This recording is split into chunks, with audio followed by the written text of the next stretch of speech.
Bonsoir à toutes et à tous dans l'actu de ce mardi 26 août. Perth était une ancienne capitale jusqu'en 451, mais à sa destruction par Attila, les paysages et les villages ont changé. Depuis, il reste tout de même les traces de ce glorieux passé historique. Pendant 8 jours, Sarah et Baptiste ont piloté le tournage de leur court-métrage « Laisse faire la pluie ». Ils ont traversé le département afin de raconter l'histoire d'Émilie et Léonard.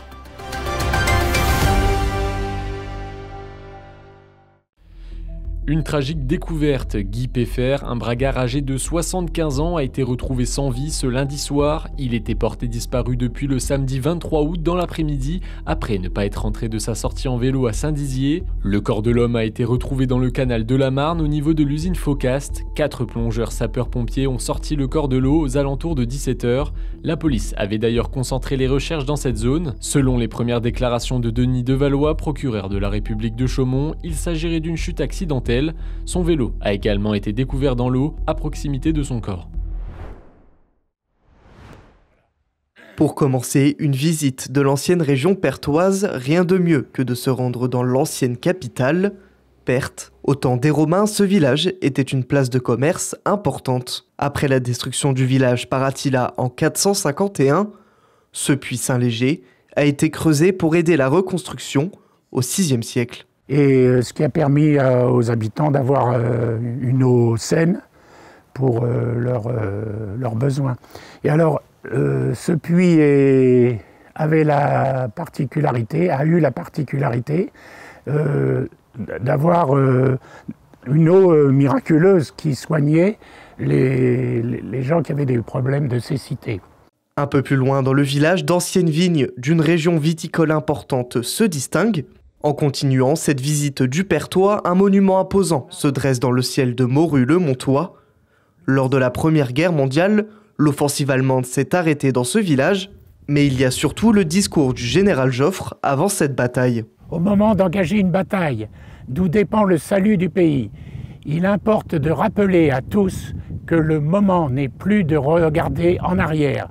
Tous les efforts doivent être employés à attaquer et refouler l'ennemi.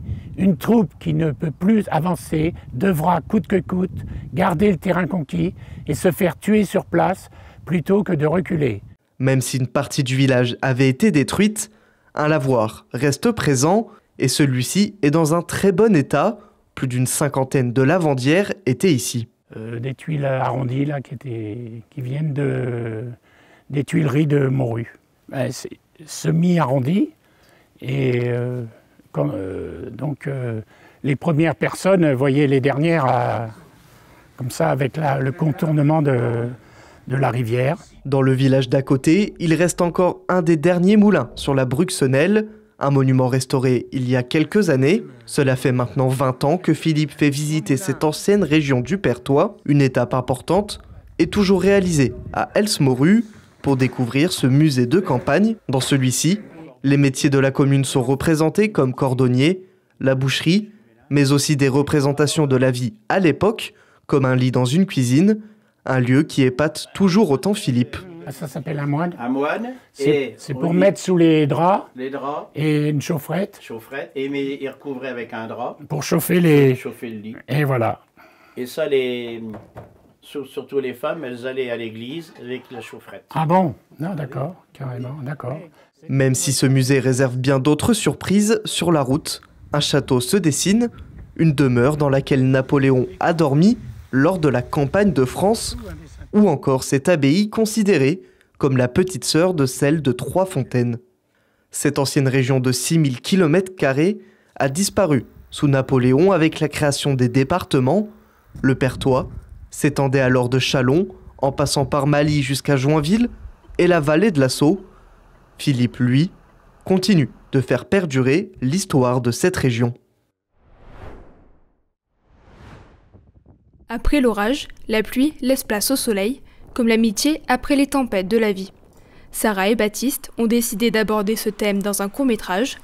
Les deux jeunes cinéastes se sont rencontrés plus tôt dans l'année et ont décidé de se lancer dans l'aventure de la réalisation. Laisse faire la pluie parce que c'est un peu ce sentiment, c'est une histoire d'amitié en fait entre deux personnages, Émilie et Léonard, où ça parle un peu de l'amitié et aussi dans le sens de comment lâcher prise et apprendre à vivre pour soi avant de vivre pour les autres. et à ne pas s'effacer dans la vie. Quand on est parti du scénario, on est parti de rien du tout. Donc on a juste aussi appris à se connaître parce qu'on ne se connaissait pas depuis hyper longtemps. Donc on a énormément parlé de nos vies, de nos amitiés, de nos vécus, de ce qu'on a vécu ou pas. Et puis de là, s'en est sorti plusieurs idées. On est parti aussi de ce qu'on regardait en ce moment, de ce qu'on aimait comme film, comme série, pour un peu choisir un peu le genre de notre film. 19 sur un deuxième. Plat. Silence. Lance plateau. Pendant 8 jours, plus d'une quinzaine de personnes ont sillonné les routes haut-marnaises afin de donner vie aux personnages de leur histoire. Un choix géographique qui a du sens pour Sarah. Je suis chaumontaise de base, donc j'ai grandi à Chaumont et moi ça a toujours été quelque chose que je veux faire dans mon professionnel, d'emmener le cinéma ici pour mettre en valeur notre beau patrimoine aussi. La Haute-Marne et même la Champagne, c'est pas forcément une terre de cinéma, même si ça se fait de plus en plus et c'est bien. Mais moi c'est vraiment une volonté de mettre en avant le cinéma et de faire beaucoup plus de projets films ici et séries aussi. Voilà, donc c'est mon premier pas en tout cas. Je veux continuer dans cette lancée pour plus tard faire d'autres projets ici, quoi. Ce court-métrage est l'occasion pour les 2 jeunes réalisateurs d'expérimenter et de faire leurs armes. Une aventure qui est une ode à l'amitié, mais également à la vie et à la jeunesse. On tourne en Haute-Marne, mais dans le film on ne dit pas que c'est en Haute-Marne que ça se passe. On essaye de pas trop montrer la géographie, même la temporalité. Il n'y a pas de téléphone portable, les habits sont assez universels. En fait on essaye que ça parle à chacun et à chacune. On ne veut pas trop le dater ou donner trop d'informations, tout ça, pour que chacun le prenne un peu comme il veut. On veut montrer que c'est un peu aussi pour nous, je pense, en tant que jeunes, de vivez, faites des choses avant de les regretter, quoi. Je pense que c'est un message pour nous, quoi. Ouais, c'est ça. Pour tout le monde. Sarah et Baptiste ont pour objectif de sortir le film au début de l'année 2026. Ils tenteront de le soumettre à plusieurs festivals cinématographiques. Et c'est la fin de cette édition, merci de nous avoir suivis. Je vous laisse avec ces images de la vitrine consacrée à Jean-François Lécuyer au musée de Saint-Dizier, hommage à un passionné qui a consacré sa vie aux oiseaux et à la nature.